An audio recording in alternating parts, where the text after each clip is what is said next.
The Game Awards had quite a few bangers in the Game of the Year category. We had games like Black Myth Wukong and Final Fantasy VII Rebirth leading the charge as people's Game of the Year contender. That's why it came as a surprise that Astro Bot, a PS5 exclusive, somehow beat the competition and won the Game of the Year of 2024. And the Game of the Year is Astro Bot! This led to some people questioning the validity of the Game Awards, as who could ever think that Astro Bot could be better than big titles like Final Fantasy and even the Elden Ring DLC, which was still weird that it was included, by the way. But is this truly the case where the event was rigged? Or is Astro Bot truly a game deserving to be called Game of the Year of 2024? Join us here at Game8 as we check out Astro Bot and see whether it truly did deserve the award. Before anything else, we should give a short rundown of what Astro Bot is, just in case for the people who haven't heard of it. Astro Bot is a 3D platformer in which you control a little robot named, well, Astro Bot, as it searches the galaxy for its lost friends as well as the missing parts of its spaceship, which was attacked by this huge green alien. The gameplay is quite simple and consists of playing through and reaching the end of the many different levels in each galaxy to progress to the next one. At the end of each galaxy is a boss fight in which you will have to take down to find the next missing part of the spaceship. You will also have to be on the lookout for Astro Bot's friends along the way, as rescuing them also helps with unlocking future stages and areas. This is one of the fun parts about this game, as searching for these bots never feel like a chore and you can easily find all the bots in one playthrough of a level. The best part about finding these bots is seeing some of the special bots that may look familiar to those who have played quite a few PlayStation franchises. From the more recent games like God of War to more niche games like Loco Roco, fans of PlayStation would get a kick seeing all these new and old franchises referenced in this game. You even get a hub planet that allows you to check up on all these lost bots that you've rescued and see them do some adorable animations. These are where the other collectibles come in the form of puzzle pieces. Collecting puzzle pieces and completing these puzzles unlocks buildings in the hub area where you can get prizes. The first building you unlock allows your rescued bots to obtain items that give them special animations that fit the respective games they are from, which are obtained through a gacha? Nope, never mind, this game does not deserve Game of the Year. Nope. Wait, there are no microtransactions? We use the game's currency and only that? Okay, that changes things. Where were we?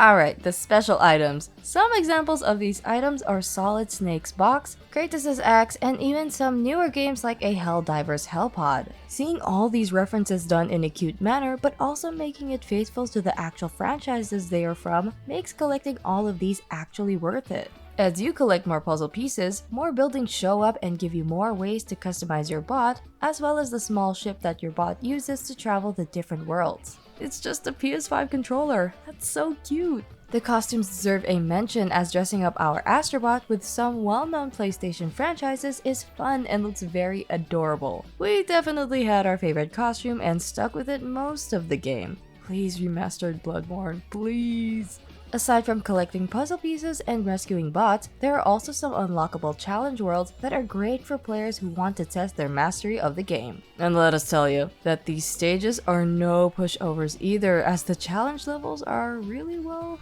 challenging. Some took us quite a few tries to complete, as making one mistake sends you back to the beginning of the level and will require you to do it all over again. While they are difficult, it isn't to a point where it feels impossible, which gives it a great balance of difficulty and fun. As we said, Astro Bot's gameplay is simple, but it embodies a lot of playfulness in the way it's structured. The playfulness is not only in the way the game is played, but also in the visuals of it as it's stylized. The characters are animated to have a cute, goofy, dorky kind of charm to them. While still actually visually appealing, the simplicity of the art style makes it very endearing. Even the level designs have a lot of care and attention put into them, as Team Asobi did a great job with making stages that all feel different from each other. It's pretty poetic that the studio Team Asobi is named the way they are, since it means play in Japanese, as playing through the well-designed level is rewarding and fun. Another thing about the way the game is presented is that it gives off a feeling of nostalgia, as the game features a lot of the elements that really call to mind that nostalgic era of games when titles like Crash Bandicoot, Rayman, Sonic Adventure, and the early 3D Mario games were coming out. They weren't focused on making the most graphically impressive game with the most complex plot and the grittiest gameplay, but it was still fun. While we do love these kinds of games, the industry needs to remember that they're not the only path to success. Sometimes simple is best. And honestly, for some companies, it's probably in their favor as well, since they save a buck or two or 1,000 by not rendering clouds, or worse, the monkey's every strand of hair. We also have to talk about the game's audio, as it also has some hidden details if you listen to it. This is evident during the stages that have a lot of platforming on them, as if you listen to the music, you'll notice that it is timed to how you are supposed to go about the platforming section. It's very subtle, but after a while, we notice that some stages are a lot easier to clear by listening to the audio cues. Thank you quite enough. You gave me life, you gave me love. But if you give me just a little more, then I'll be sure right on the score. Another thing about the audio we'd like to give attention to are the actual BGMs of the game. They are simple and very catchy, as some of them, especially the main hub planet music, got stuck in our heads and we'd end up humming them even when we aren't playing the game.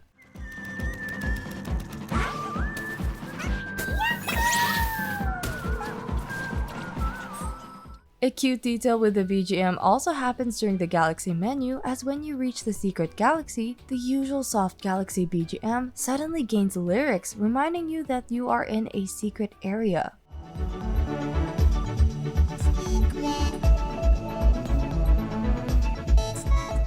The lyrics are just softly saying the word secret. With all the things we've mentioned, what truly sets Astro Bot apart from the major releases we've had this year is that the game is a complete package through and through. No DLC expansions, no microtransactions, just a complete and fun game from start to finish.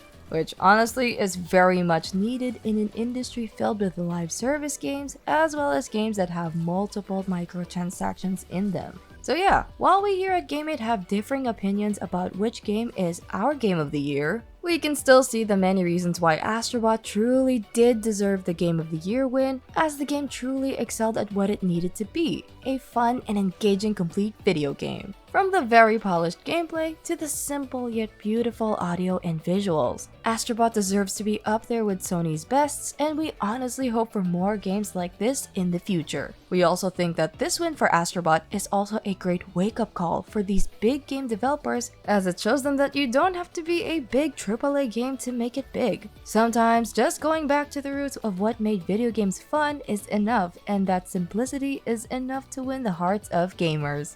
So, what did you guys think of Astro Bot? Is it your game of the year? Let us know in the comments below. Also check out our written review of the game, as well as our other review videos if you like. Like and subscribe for more video games and video game related content. This has been GameMate, and we'll see you guys in the next one.